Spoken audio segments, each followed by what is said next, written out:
Всем доброй ночи. Итак, дорогие друзья, подобные слова и выражения, как навести чары, призвать чары, напустить чары и прочие, вам очень известны и знакомы. Чары, что такое? Влияние, энергетическое влияние на других. Напустить определенную свою силу, которая будет служить во благо тебе. В истории человечества, вопреки мнению о том, что красота решает все, как ни странно, в историю вошли женщины, которые не особо отличались красотой. Однако они были умны, очаровательны.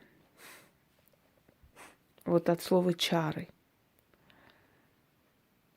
И у них был особый магнетизм. Они умели подчинять себе людей. Любая из властных женщин управляла государством, империей с помощью ставленников, с помощью людей, которые для этой женщины добывали победу, которые прославляли ее правление. У подобных женщин была удивительная способность находить нужных людей. Такой способностью пользовалась Екатерина Великая, которая не отличалась особой красотой. Она была короткошейная, у нее были короткие пальцы, у нее не было особой, скажем так, замечательной фигуры, но, как ни странно, она вошла в историю как Екатерина Великая. И все ее победы добивались мужчинами для нее. Она умела удивительным способом влиять на них. Ради нее братья Орловы совершили переворот. Ради нее Потемкин, скажем так, завоевывал одну победу за другой. Она подбирала нужных людей, которые развивали науку, культуру, банковскую систему страны. Точно такими же методами пользовались другие властные женщины. И, как ни странно, знаменитые красавицы в истории зашли на эшафот. Например, как Мария Антуанетта. Знаменитые красавицы, которые надеялись только на свою красоту и не считали нужным особо развивать другое свое женское качество – хитроумие, силу своих чар, привлекательность, притягательность. Итак, о чем я хочу вам сказать? Что очень многое в жизни женщины зависит не от ее красоты, а от ее удачливости. И далеко не все красавицы женщины, которые добиваются успеха. Они после становятся ухоженные, красивые, но вначале они совершенно не отличаются особо, скажем так, своей красотой. Но умеют пользоваться благосклонностью мужчин. Например, Мария Каллас, которая просто околдовывала мужчин, и они подчинялись и шли у нее на поводу и делали все, что ей было нужно. Волшебство ли это, магия ли, умели ли они что-либо, знали ли они? Мы можем только догадываться, мы не можем утверждать со стопроцентной гарантией. Да? Мы же с вами не ТНТ и не НТВ, чтобы придумывать истории, которых никто не знает.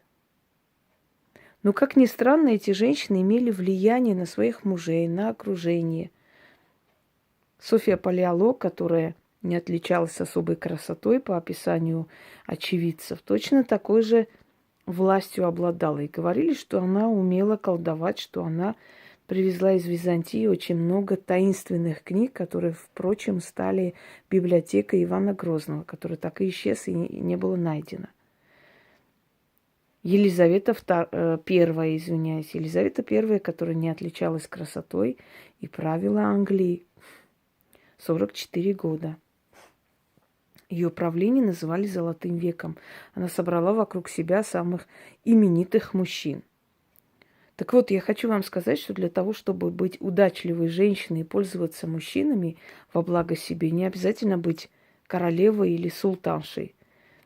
Достаточно знать определенные тайны, делать определенные вещи, и со временем вы заметите, что мужская энергетика вокруг вас начнет вам подчиняться.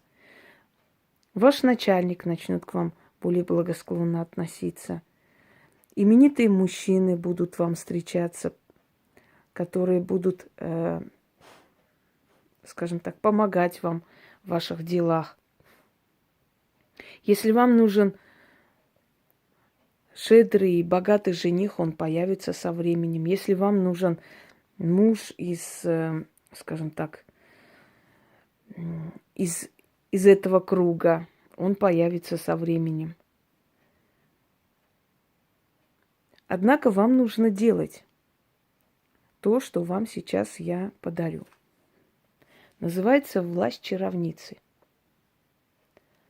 Дорогие друзья, вам для этого нужно подготовить 3 восковые свечи, вот так их плести. Вам нужно подготовить или фимиам, или благовоние, то есть источник дыма, желательно приятного дыма, пахучего, красную свечу, красную ленту и красный платок. Можно вот такой пестрый купить. Далее. Бокал с водой можно поставить, можно прозрачный поставить, но это уже не такое имеет значение.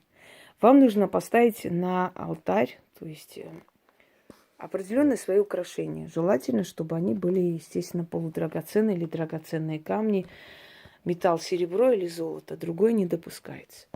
Вы же хотите богатство, вы же хотите власть, вы же хотите вольготную жизнь. Значит, вы должны призывать именно энергии богатства, то, что вы хотите. Далее. Вам нужно зажечь сначала благовоние. Секунду. Потом свечи. Начитать 3 раза. После чего пальцами потушить красную свечу. Желательно, чтобы эта красная свеча использовалась только для этого ритуала. Поэтому ее потом спрячьте. Потушить красную свечу. Подождать, пока догорят вот эти 3 восковые свечи. Во время чтения заговора нужно будет пальцами опрыскивать на платок немного воды, жидкости. Вы поймете почему. После того, как догорели свечи и благовоние закончилось,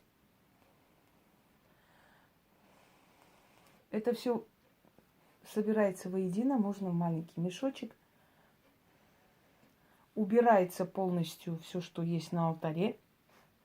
Этой водой умываете руки и лицо, чтобы вода закончилась полностью. И этот платок носите на голове минут 10-15 хотя бы. Этот платок и вот эта красная свеча будут использоваться только для этого ритуала. Если вы раз в неделю, раз в 3 дня будете проводить этот ритуал, вы вскоре заметите, что мужская энергетика, которая вокруг вас, начинает вам подчиняться. Что мужчины платят за вас в ресторане, что мужчины, я не знаю, в магазине, что мужчины просто хотят делать вам подарки, что мужчины вас слушают, что мужчины вам идут навстречу. Вы можете их использовать как любовников, можете использовать просто как партнеров. Одним словом, это только для женщин, для дам.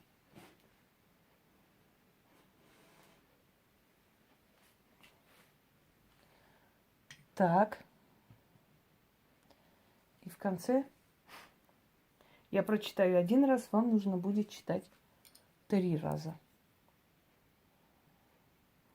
Потом, когда Яна освободится, она всегда пишет ритуал внизу, описание полностью подробно, как что нужно делать. Если у вас хватит терпения дождаться, то у вас вопрос не возникнет. Итак, после того, как вы это все сделали, да, это сложный ритуал. Ну, сложный, не такой уж сложный, ну, так, длительный. После того, как вы все это сделали, на следующий день ритуал желательно проводить ночью.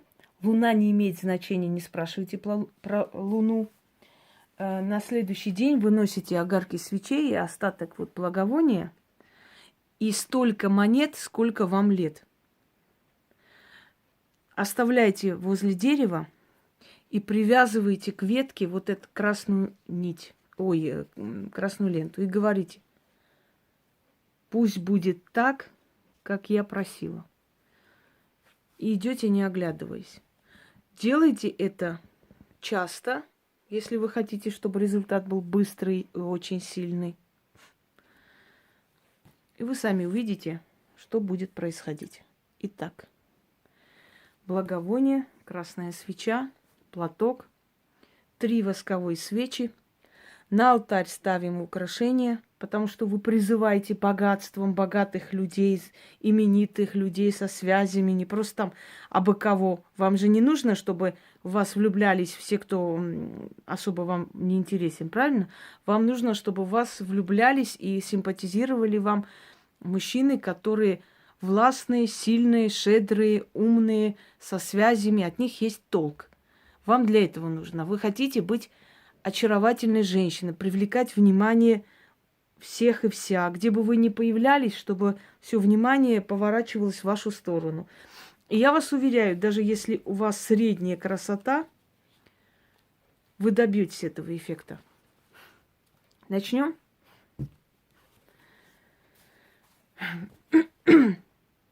Извиняюсь. Пойду я во чисто поле. Через то поле протекает полноводная река, омывает свои изумрудные берега.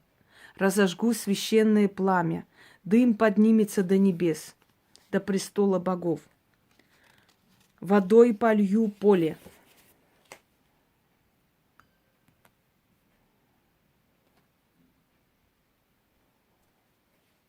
И вырастет лес. В лесу 3 дуба тянутся до небес. Глаза мои узреют, как вершины 3 могучих дубов вместе срослись, соединились да прилипли. О боги, заклинаю, о боги, умоляю и прошу, пусть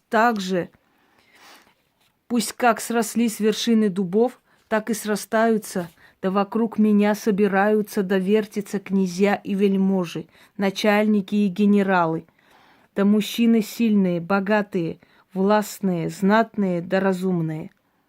Напускаю на себя чары, чары на красоту, чары на обаяние, чары на удачливость. Как луна среди звезд сияет, так сиять мне среди толпы, быть царицей среди княгинь, повелевать сердцами. Меня боги благословили, ко мне судьба благоволит, моими устами сама судьба говорит. Как вершины тех 3 могучих дубов воедино слились, так любой мужчина, сильный властью, добрый сердцем, щедрой рукой, пусть вертится вокруг меня и срастется, и прилипнет, и влюбится, не отойдет, как верный пес следом пойдет, как попы в церквах на икону молятся, так мужи знатные на меня пусть молятся. Судьба меня слышит и исполняет. Быть мне повелителем, а мужчинам быть моими слугами. И исполнять, что пожелаю, что прикажу. Истинно так, да исполнится, да будет, как я прошу. Заклято, заклято, заклято.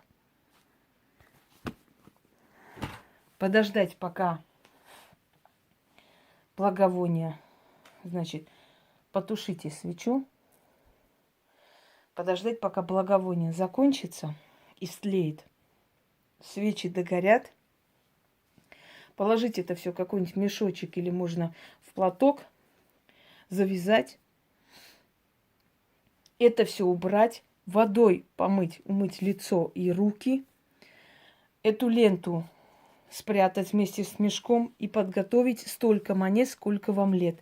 На следующий день отнести под дерево. Почему под дерево всегда? Потому что считается, что деревья, они находятся между миром живых и не мертвых, а потусторонних духов. И что на деревьях живут духи. А значит, деревья, они как проводники. То есть ты отдаешь миру духов, сразу же отдаешь им эту информацию, чтобы оно получилось. Оставить под деревом и говорить, что попросила, да исполнится. Завязать вот эту ленту, значит, на ветви деревьев, ветки дерева, отвернуться и уйти. Если будете повторять часто, значит, эффект будет сильнее. Но даже с первого раза этот эффект чувствуется. Всем удачи!